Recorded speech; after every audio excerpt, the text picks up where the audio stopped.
ज्ञापित करता हूं कि जब आपके बस्ती जनपद में पंकज चौधरी ने पधारा तो आप सारे लोगों ने आशीर्वाद के लिए यहाँ उपस्थित हुए। मैं भारतीय जनता पार्टी जनपद बस्ती की ओर से आप सबका हाथ देता है, जिन्हें आप सब सुनना चाहते हैं, लेकिन नेताओं की भी अपनी एक समस्या है, उनकी भी एक मर्यादा है कि हम सारे लोग अपने मुख्य अतिथि को सुनना चाहते हैं। इसलिए मैं मंच से भी आग्रह करूंगा और निवेदन करूंगा कि आप सारे लोग मुख्य अतिथि जी का सम्मान करने के लिए। आदरणीय डॉक्टर धर्मेंद्र सिंह जी हमारे आज के इस कार्यक्रम में यहाँ पे उपस्थित हमारे सभी आदरणीय विधायकगण, हमारे सभी जीतने के बाद पार्टी में उन्हें सम्मिलित करने के लिए और उनके पास हम लोग गए थे। हमारे लोकप्रिय नेता 6 बार से महाराजगंज में सांसद रहे और भारत सरकार ने माननीय नरेंद्र दामोदर दास मोदी ने इनके ऊपर भारत का वित्त मंत्रालय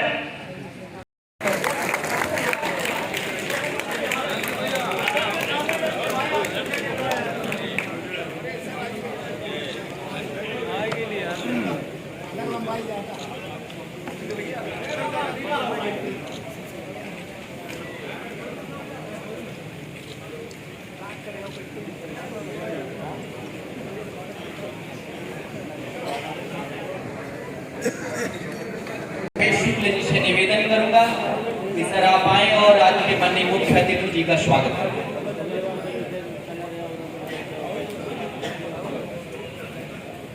भारत माता की।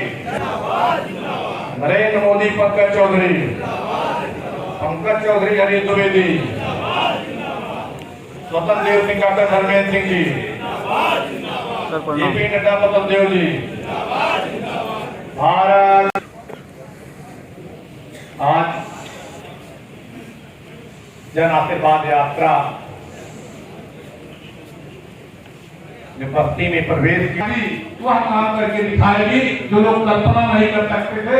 एक किसान परिवार में, गरीब परिवार में जन्म लिया हुआ संघर्षशील उस नौजवान को भारतीय जनता पार्टी की नगर की अध्यक्ष, नगर पालिका की प्रिय हम सबके संघर्षों के साथी, जो आज कोरोना में सबसे ज्यादा जिन्होंने साफ सफाई के माध्यम से एक कोरोना योद्धा के रूप में नगर पालिका की अध्यक्षता। कृपया आप लोग अपना स्थान ग्रहण करें। हमारे माननीय विधायक संजय जायसवाल जी का भी आगमन हो चुका है। कृपया सर मंच पर। पूरा बस्ती जनपद इनके स्वागत के लिए हमारे भारतीय जनता पार्टी के सभी कार्यकर्ता लगे हुए थे। ऐसे माननीय मुख्य अतिथि जी का हम लोगों के बीच में आगमन हो चुका है। मैं महाराजगंज से लगातार लोकसभा में गरीबों के, किसानों के, नौजवानों की आवाज को उठाने वाले 1989 में आप पहली बार गोरखपुर नगर निगम में पार्षद चुने गए। 1990 में आप भारतीय जनता पार्टी उत्तर प्रदेश की प्रदेश कार्य समिति के 1991 में भारतीय जनता पार्टी ने आप पर विश्वास किया, आपको महाराजगंज लोकसभा से टिकट दिया और अब पहली बार ही अध्यक्ष नगर पालिका की भारतीय जनता पार्टी के प्रदेश कार्य समिति के सदस्य हैं और हमारे माननीय क्षेत्रीय महामंत्री जी जो इस यात्रा के प्रभारी हैं, क्षेत्रीय उपाध्यक्ष जी, आप सब लोग मंच पर स्थान ग्रहण करेंगे।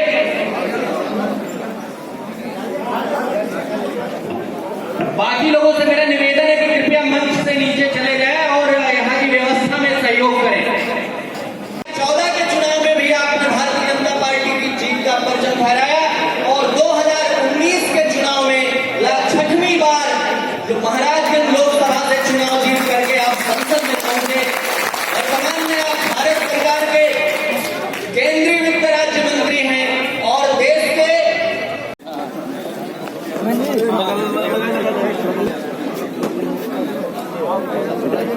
ठीक कोई बात नहीं।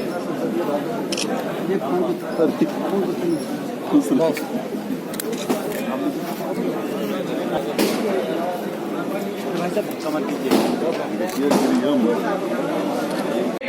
मंत्री आदरणीय श्री पंकज चौधरी जी का हम लोगों के बीच में आगमन हो चुका है। मंच की जो व्यवस्था है इसमें हमारे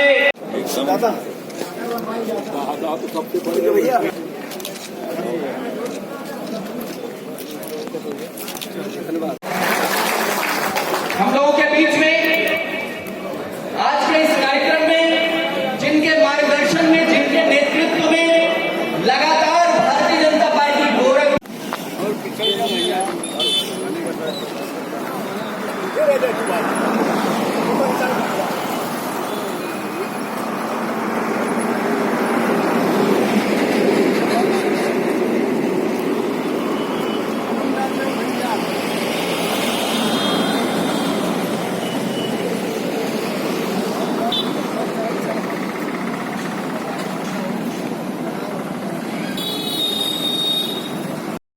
माता के जन आशीर्वाद यात्रा के मुख्य अतिथि भारत सरकार के वित्त राज्य मंत्री, भारतीय जनता पार्टी के वरिष्ठ नेता, महाराजगंज से 6 बार के सांसद, हम लोगों के बड़े भाई आदरणीय पंकज चौधरी जी, गोरखपुर क्षेत्र के क्षेत्रीय अध्यक्ष श्रीमान डॉक्टर धर्मेंद्र सिंह जी, भारतीय जनता पार्टी के जिला अध्यक्ष श्रीमान महेश शुक्ला जी, जिला पंचायत के अध्यक्ष श्रीमान संजय चौधरी जी,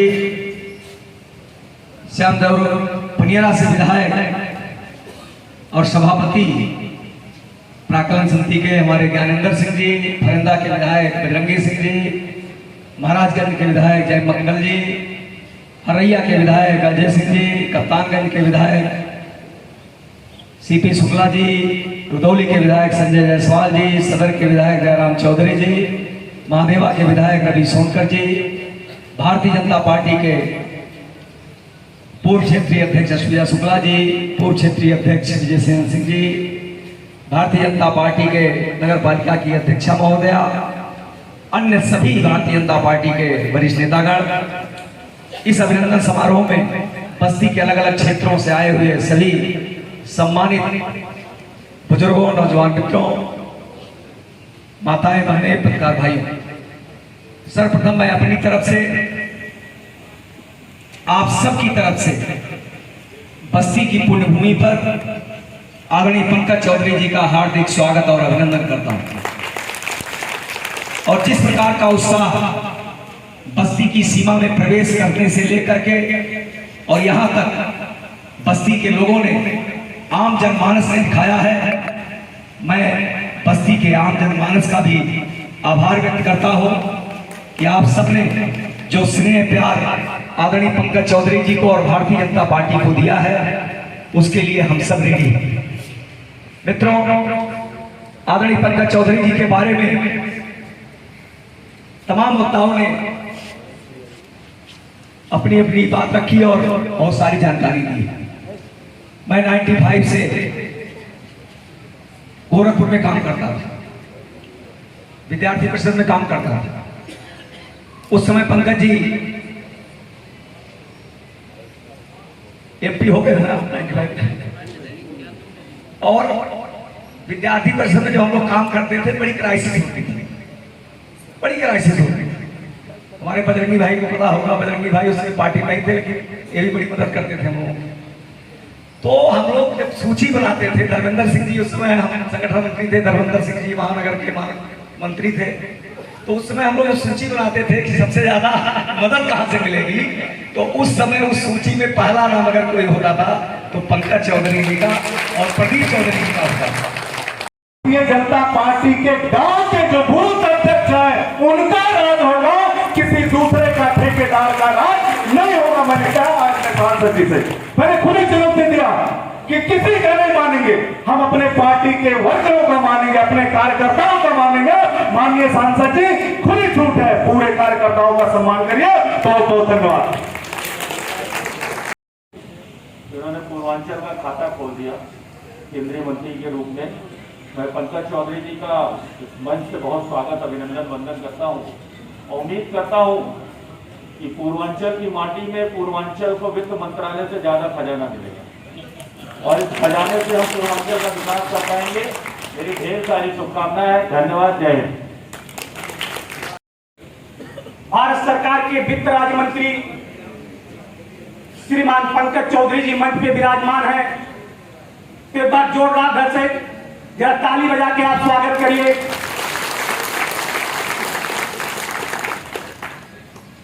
बस्ती के लोकप्रिय सांसद और भारतीय जनता पार्टी के राष्ट्रीय मंत्री श्रीमान हरीश द्विवेदी जी,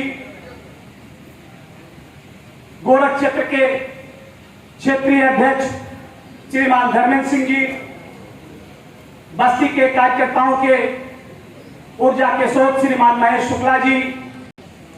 सिर्फ मैं 3 बातें आज मैं आपसे करूंगा।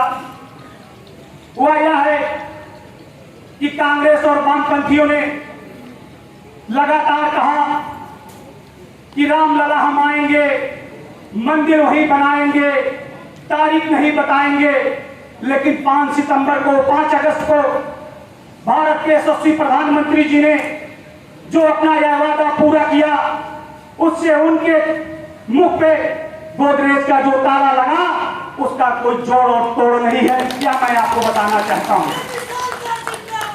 दूसरी महत्वपूर्ण बात यह है कि लगातार यह कहा जाता था कि भारतीय जनता पार्टी अनुसूचित वर्ग की विरोधी है, ये एससी वर्ग के लिए काम नहीं करती है, लेकिन आज मुझे बताते हुए अत्यंत हर्ष हो रहा है कि इस मिथक को भारत के यशस्वी प्रधानमंत्री जी ने तोड़ा और देश के सर्वोच्च पद पे यही उत्तर प्रदेश के लाल आदरणीय राम गोविंद जी को भारत का राष्ट्रपति बनाया।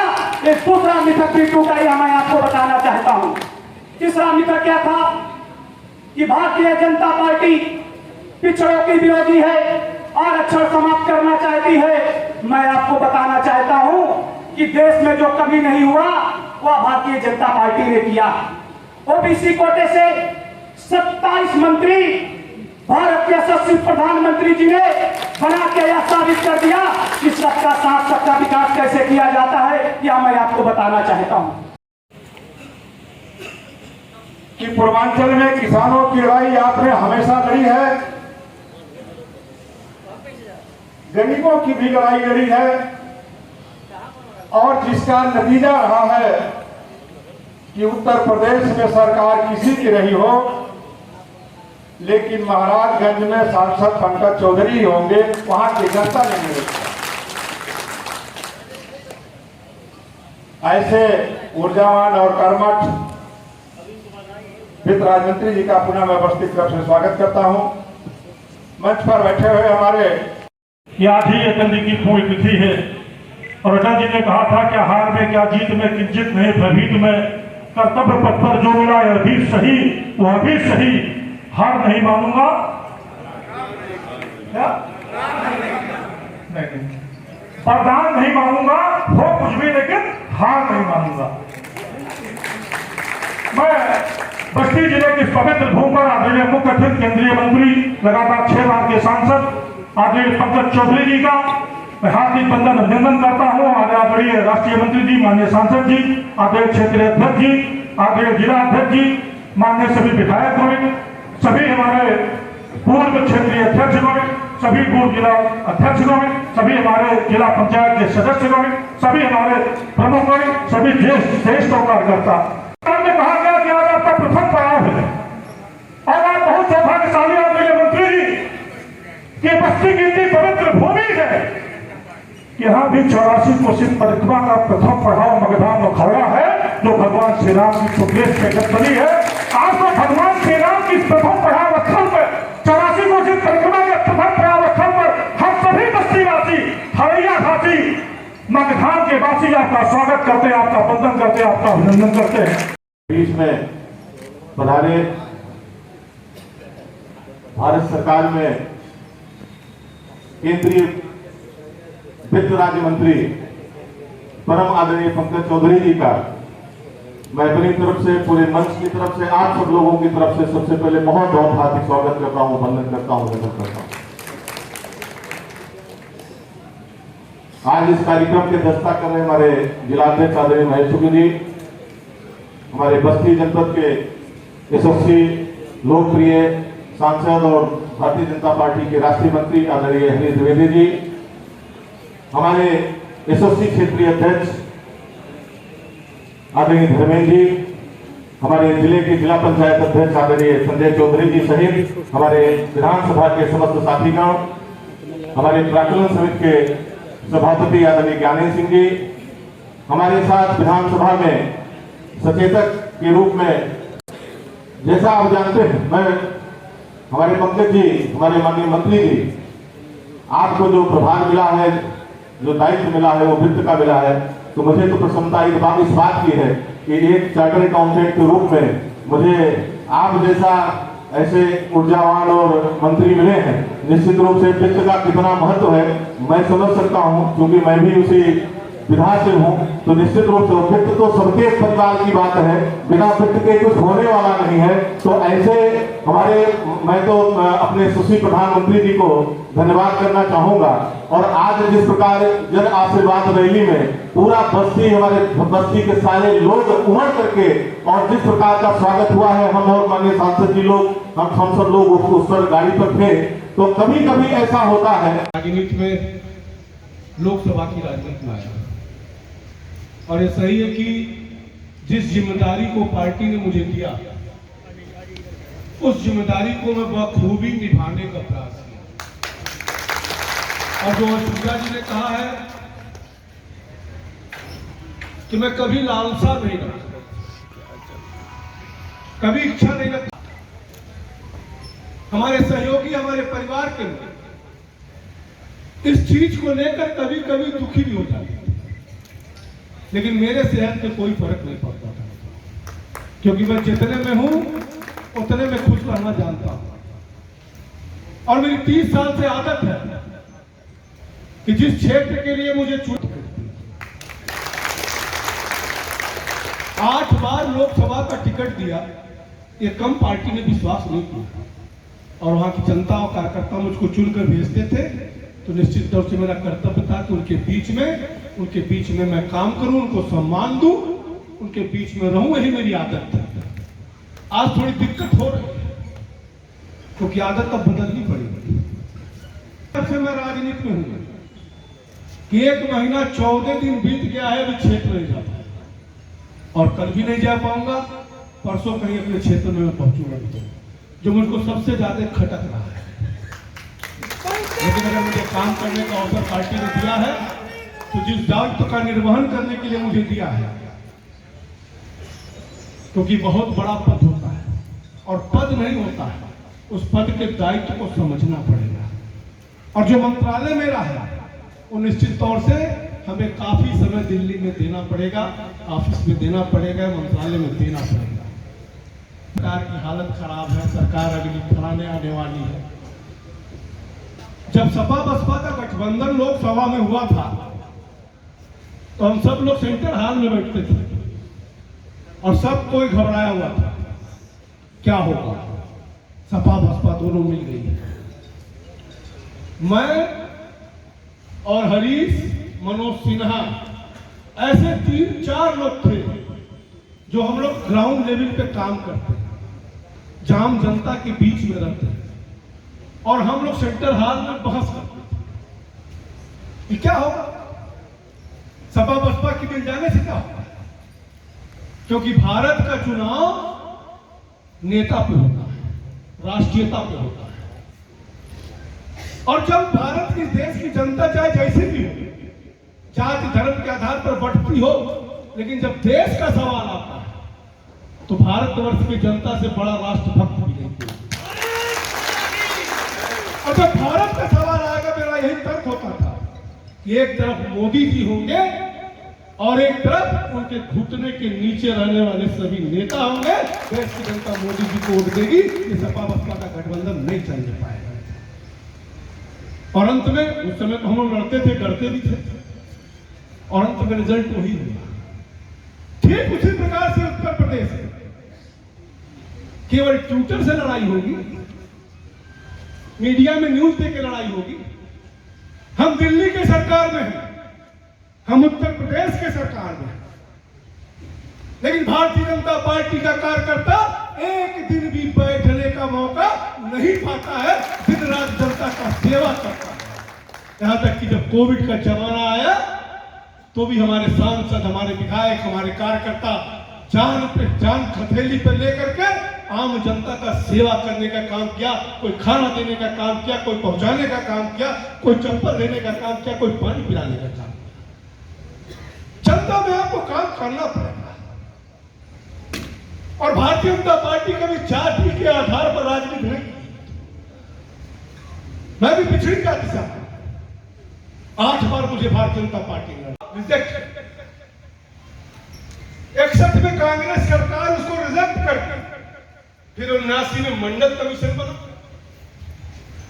79 में मंडल कमीशन बना और 80 में मंडल कमीशन का रिपोर्ट आया और फिर भी 27% आरक्षण का अनुशंसा हुआ, लेकिन कांग्रेस की सरकार थी, उसको लागू नहीं किया। फिर जाकर के 1989 में जब सरकार बनी, जो भारतीय जनता पार्टी के सहयोग से सरकार बनी, उसमें मंडल कमीशन लागू हुआ, तब 27% आरक्षण लागू हुआ। और कमीशन को भी कोई संवैधानिक अधिकार नहीं था, केवल कहने को बैकवर्ड कमीशन। 2018 में जब मोदी जी की सरकार आई, तब जाकर के बैकवर्ड कमीशन को संवैधानिक अधिकार देने का काम हमारी सरकार ने किया। और जब 2018 में बिल आया, मैं बताना चाहता हूं आप सब, यही कांग्रेस के लोग, यही सपा के लोग, यही बसपा के लोग उस बिल के बहस में यह शब्द रखते थे कि संवैधानिक अधिकार अगर आप दे रहे हैं तो जो पद मिलेगा उसमें अल्पसंख्यकों का भी अलग से कोटा होना चाहिए। ये जबरदस्त विरोधी पार्टियों का था और भारतीय जनता पार्टी का कहना था कि पिछड़ा का जाति और धर्म नहीं होगा, पिछड़ा पिछड़ा होगा, सबको 27% का आरक्षण मिलेगा। ये हमें जानना चाहिए, समझना चाहिए। अभी मेडिकल कॉलेज के पढ़ाई में, सेना के विद्यालय में, नवोदय विद्यालय में भर्ती में आरक्षण नहीं मिलता था, मोदी जी ने आरक्षण देने का काम किया। अभी मराठा आरक्षण को लेकर के जो सुप्रीम कोर्ट ने रिजेक्शन किया, आज उसके नाते कहीं ना कहीं बिल लाना पड़ा ताकि हर स्टेट को उसको अधिकार दिया जाए, ताकि वो अपना आरक्षण की सूची अपने प्रदेश में स्वयं कराए। ये विचार करना होगा मित्रों। ये कहने को तो कह दिया जाता है कि पिछड़ा अक्षर, पिछड़ा अक्षर, और कुछ लोगों का पिछड़ा केवल एक जात होता है, कुछ लोग के लिए पिछड़ा केवल एक जात होता है, लेकिन भारतीय जनता पार्टी के लिए कोई जात और कोई धर्म नहीं होता है। सबका साथ, सबका विकास के आधार पर भारतीय जनता पार्टी काम करती है। हमारे मोदी जी क्या नहीं कर रहे हैं, किस क्षेत्र के लिए नहीं कर रहे हैं, और कितना संवेदनशील नेता है। कोविड की महामारी पूरी दुनिया की वैश्विक महामारी है, अकेले हम नहीं पीड़ित है, पूरा दुनिया पीड़ित है, और हमको भी दिक्कत का सामना उठाना पड़ा है, दिक्कत का सामना करना पड़ा है। और आप लोगों ने देखा होगा जिस प्रकार से इस यात्रा का क्या उद्देश्य है, किस तरीके से पूर्वांचल को आप साधने की कोशिश करेंगे? देखिए, जन आशीर्वाद यात्रा किसी को साधने के लिए नहीं किया गया है। जन आशीर्वाद यात्रा प्रधानमंत्री की सोच थी, जो पहले भी कह चुके हैं कि हम देश के प्रधानमंत्री भले हैं, हम प्रधान सेवक हैं, हम काम करने के लिए आए हैं। और निश्चित तौर से हम लोग मंत्री अगर बने हैं तो अब केवल हम महाराजगंज के सांसद नहीं हैं, पूरे देश के मंत्री हैं। और उन्होंने एक सुझाव दिया कि हम चाहते हैं कि सभी लोग, मंत्री लोग अपने क्षेत्र में जाने से पहले कम से कम 4-5 लोकसभा क्षेत्रों में जाकर वहाँ की जनता, वहाँ के कार्यकर्ताओं से मिलें, उनका आशीर्वाद लें, और जो भारत सरकार की योजना है और प्रदेश सरकार की योजना है उसको अंतिम व्यक्ति जो सोच है अंत्योदय तक का, वहाँ तक पहुँच रहा कि नहीं, उसको पहुँचवाने का प्रयास करें, या जो कमी बेसी हो सुन करके वो आकर के निर्णय। लगातार जितना जो है प्रचार प्रसार हो रहा है, क्या उसके माध्यम से जनता तक वो सूचनाएं नहीं पहुंच पा रही है? जनता तक वो सूचनाएं उनका प्रचार प्रसार नहीं हो पा रहा है। लगातार जो प्रचार हो रहा है टीवीओं पे, जो देखिए, प्रचार का कोई अंत नहीं होता है। ये भारत की जनता है, बहुत जल्दी भूल जाती है। उसको बार बार याद दिलाना पड़ता है। और टीवी का प्रचार, अखबार का प्रचार क्या % लोग देखते हैं? इसलिए जन जन तक और प्रचार हो रहा है, उसको क्या समझ में आ रहा है, उस पर क्या प्रतिक्रिया करने वाला है, हो सकता है उसके मन में नेगेटिव हो। हम व्यक्तिगत रूप से जब उसके पास बैठेंगे तो निश्चित तौर से उसके मन में जो बात होगी वो हमसे कहेगा, उसको हम समझाने का भी प्रयास करेंगे। सर, आज आपने इस यात्रा का शुभारंभ किया, कितने जनता से आज मिले हैं? अब गिने तो नहीं पार्टनर, लाखों। सर, लेकिन लखनऊ से लेकर के और बस्ती तक कम से कम 50 से 60 हजार लोगों से आज मेरी मुलाकात हुई। गाँव में भी आप जाएंगे? मुलाकात अभी तो रोड साइड में, अभी रोड सर ये गांव में जा रहे हैं खाना, जहाँ लोग रोक रहे हैं गांव में ही रोक रहे हैं। मैं वहाँ रुक भी रहा हूँ, वो भी सड़क का ही गांव है, लेकिन अभी गांव में रुक नहीं।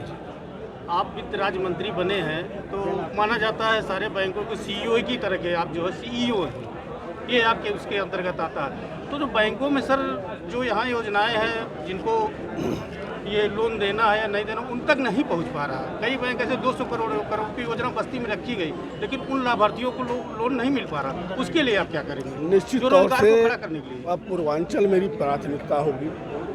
हमारे यहाँ सब सांसद अपने हैं, मैं खुद अभी ऑफिस में कहता आया हूँ कि इस तरीके का सारा डाटा मंगाइए और सांसद लोग